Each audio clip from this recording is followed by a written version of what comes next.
Oh, hi. Just doing a little reading. Come on in. My name's Glenn, and I'm a recovered alcoholic. I'm glad you could join me today. This is video number 2, and it's best if you watch these in order. Now, I've been sober for 5,000 days.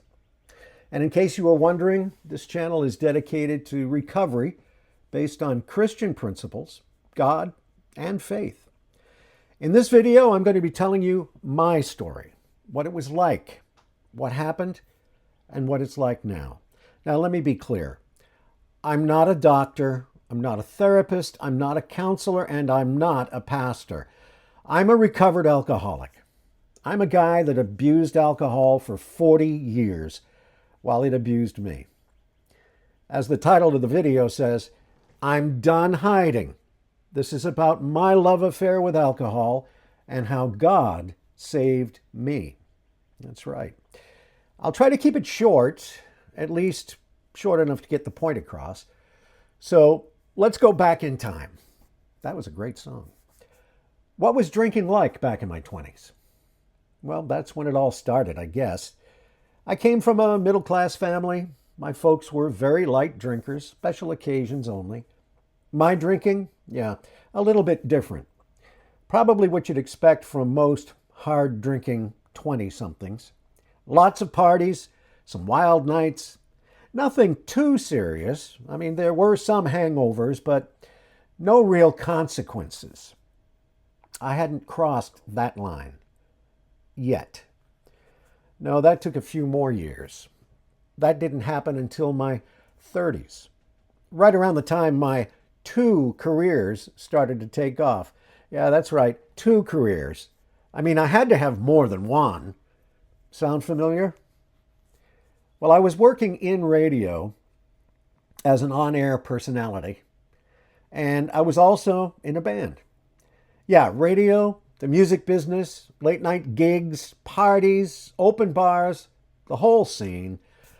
Being on the radio meant I got invited to events all the time. Every weekend there was something going on, even on some weeknights. And wherever I went, of course, there was always alcohol. There were other substances too, but my main interest, well, it was all about alcohol, drinking. I really could care less about anything else. Alcohol was my drug of choice, my thing. Okay, now the club scene, or private parties, believe it or not, they all blended together. I couldn't tell you today one that I went to. It was fast living, fast loving. It was a blur. It was a dream job for somebody who loved alcohol. It was heaven for me. I had no shame, none at all. I stayed at that radio station for a few months. Yeah, that's right. Not years, but months. I was a true functioning alcoholic, and they knew it. Oh, and don't forget the liquid lunches just before going on the air. Of course, after work, we had to go out partying until 2 a.m. And eventually the hangovers got worse, and the only way to function to some degree was to have a drink or 2 or 3 first thing in the morning. And some of you might be familiar with that. As you can probably guess, eventually everything started to come down, started to crash. The morning phone calls. Hey, I'm really sorry. I can't make it in today. Must have been something I ate last night. Didn't agree with me. Can you get somebody to cover? Yeah, those calls became a regular thing. And on the days I could make it to work, have you ever showed up to work smelling like a mix of vodka, rum, some other mysterious drink, and cologne? Yeah, not a good look. Reprimands? They started stacking up.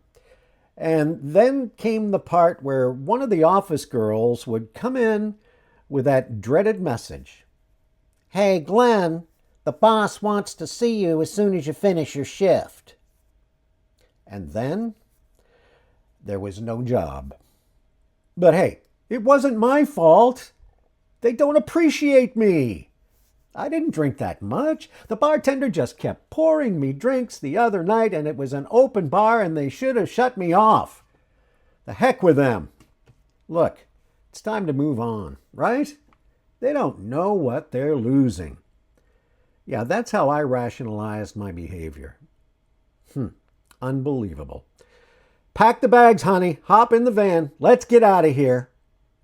Oh, yeah. Somewhere along the line, I got a girlfriend. I'm not sure how that happened. Can't quite remember, but she came along with me. She said something about love. Yeah, but I was too busy for that, all right? I can't think of that right now. I'm worried about me. Me. Okay, on to the next city. So I arrived. Funny thing is, that city was the same. And then there was that one over there, and then I went over here. And, well, the girlfriend finally got sick of it and left, and I can't imagine why. And as they say, wherever you go, that's where you are. Oh, how true.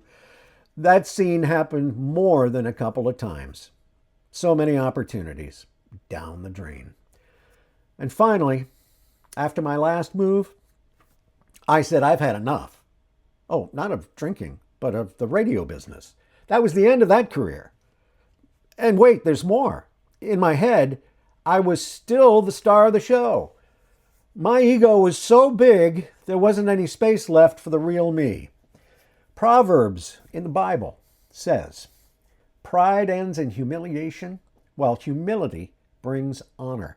Humility, it's a huge part of sobriety. So if you don't have any right now, get some. Get some quick. So the radio career was over, in the dumpster. What's next? Well, I'll just fall back on the band. Well, obviously, they didn't appreciate me in the radio business, so on to the music business. Why not? That was my second career and my real love. And when you think band, yeah, you think parties and everything that goes along with it, and you'd be right. It was an all-night long party. Thank you, Lionel Richie. Great song. Did I have fun? Yeah, I thought I did. But not everybody around me was having that kind of fun. Some of the band members didn't appreciate my drinking. A few even quit. And I still miss them. But you couldn't tell me anything back then. My pride, my ego, my lack of humility wouldn't allow it. So what if I showed up drunk and late to the job? I got this under control. Let them leave. I don't need them. No way. Right? No, I was dead wrong. I was losing my music family. We did have some success until we didn't. For some strange reason, booking agents stopped calling. Opportunities dried up. It wasn't the music.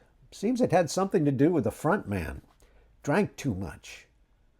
But I was too deep in my addiction to figure that out. And of course, when the band finally split, I blamed everybody else but myself. More missed opportunities. Down the drain. And it took getting sober years later to finally see it. Being the front man, the leader of the band, and an alcoholic, that was a disaster waiting to happen. And it did. It was crazy. It was insane. Yes, it really was. Doing the same thing over and over and over and over again, expecting different results. Yeah, that one stings a little, but man, it's true. I can say that now because, well, I've had to own it to get sober and stay sober. The Celebrate Recovery Bible says in John 8:32, then you will know the truth, and the truth will set you free. Wow. Have you ever heard that before? If you're like most people, it's usually the last 6 words that are remembered the most. The truth will set you free. Remember that. I burned a lot of bridges back then. Seriously, if I ever start another band, I'll probably call it Burnt Bridges. Yeah, very appropriate. Okay. So, I'm still giving you the short version of my story, believe it or not. Be patient, please. There's more. There were darker parts of my drinking, much darker. There were the one-night hookups and the long-term relationships, the ones I really cared about. So I thought. I still remember those. I hurt now. Since I got sober, I remember. But back then, I was numb to anything. And I always put alcohol first, my best friend. Yep. I just didn't care. Sound familiar? Yeah. And there were run-ins with the law. A DUI here, a DUI there, blue lights and handcuffs. Yeah, they don't go together too well. I'm not proud of it, but I'm not ashamed to admit it, because eventually I learned to accept it. And that, my friend, is all part of the recovery journey. But my story doesn't end there. Getting sober didn't happen overnight for me. One day after another, one night after another, one drink after another, yeah. I was going nowhere fast, and it kept going. I was alone. I had no goals. I had lost my dreams. I had lost my friends. I was on the hamster wheel of life, and I couldn't get off. But still, I had alcohol. A few years passed. Nothing really changed. I had short periods of sobriety and relapse after relapse, and then I got older. Funny how that happens. Somehow I met a girl along the way. She said she loved me for who I was. Why? I don't know. Got married, had kids, bought a house, had cats, and yeah, still had my alcohol and still had a dream. The drinking continued. More parties, more trouble. I just wouldn't quit. After a long night of drinking one time, I finally made it home at 3 a.m. And you know what hit the fan? Yeah, one of my lowest points in my life. My wife had it. She kicked me out of the house. She was threatening divorce and taking the kids. There wasn't any violence, just plain bad behavior from a husband, a dad, and an alcoholic. I know it's something my adult kids will never forget, and neither will I. When I sobered up, I was truly ashamed. I really have to thank my late wife for pushing me out the door, literally pushing me out. Told me to get out of the house, get sober, and maybe, just maybe, she wouldn't file for a divorce. I'll show her. I'll try. I ended up at a halfway house, and it finally hit me. What am I doing? Maybe I should really try something different instead of a drink and a drunk. So I went back to AA. I had tried AA a few years earlier, but just didn't work out for me. I wasn't ready. It wasn't for me. I didn't need it, so I thought. I wasn't an alcoholic, so I thought. So many excuses on top of excuses. But this time around, something changed.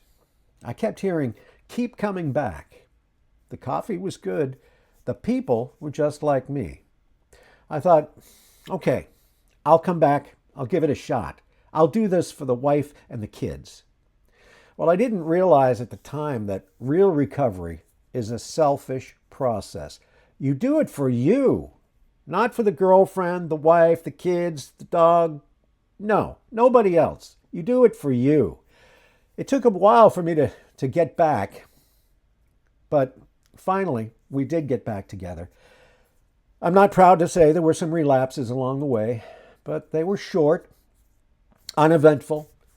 Eventually, the miracle happened, thanks to God, my higher power, as they say.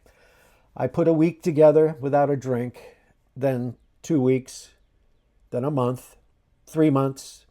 From there, it got a little easier. It's taken time and faith, and above all, God. And I'm still grateful after 5,000 plus days. So there you go. That's it. I arrived. Did I? No, not quite. I have to still work on staying sober. You know, there's a lot more to my story, but you'll have to wait for the book or maybe the movie. So what's it like now? I am sober. I'm thankful to God every day. Life goes on with its ups and downs. but I can handle it without a drink or a drug. Sure, I still have bills. Some days I'm happy, some days I'm hurt. Sometimes I still feel the pain of loss of a loved one. And I'm sure I'm not alone in that. Sometimes losing everything is how you find yourself and God. God reached out to me and gave me a message. Now, a message I'll never forget. Why me, the alcoholic? I don't know. Could have left me to the addiction and left me for dead. But God didn't. Maybe so I could walk this path, maybe give you a little something in return. If you're where I was, or even close to going back out, listen, I want you to hear this and listen closely. You're not alone. Everyone here at this channel is with you. Put on your armor and fight the fight. And no, you're not broken. You're not weak. You're just human. And there is a way out. It starts with God. So if you've been thinking about change, even a little bit, that's your first baby step to permanent recovery. You're already on the road. Don't give up. Stay there. The miracle will happen. Because it does happen. It will happen with God's help. I'm living proof. I hope you get a little something out of my story that just might convince you that sobriety, with help from God, is the real answer to your addiction. In the next video, I'm going to share that message that I heard when I finally got quiet enough to really listen for God. It was simple, to the point, and it flipped my whole world around. And we'll take that first giant step together to long-lasting recovery. I hope you'll hang in there as we travel the path of recovery together, right here. And if this video spoke to you even a little bit, share it with somebody who needs to hear it. They're out there. They really are, because they're just like you and me. If I can get sober, anyone can do it, believe me. Don't forget to like and subscribe, because it'll help me create more videos for you. God bless you. God bless our veterans. And remember, somebody out there loves you. We'll see you next time.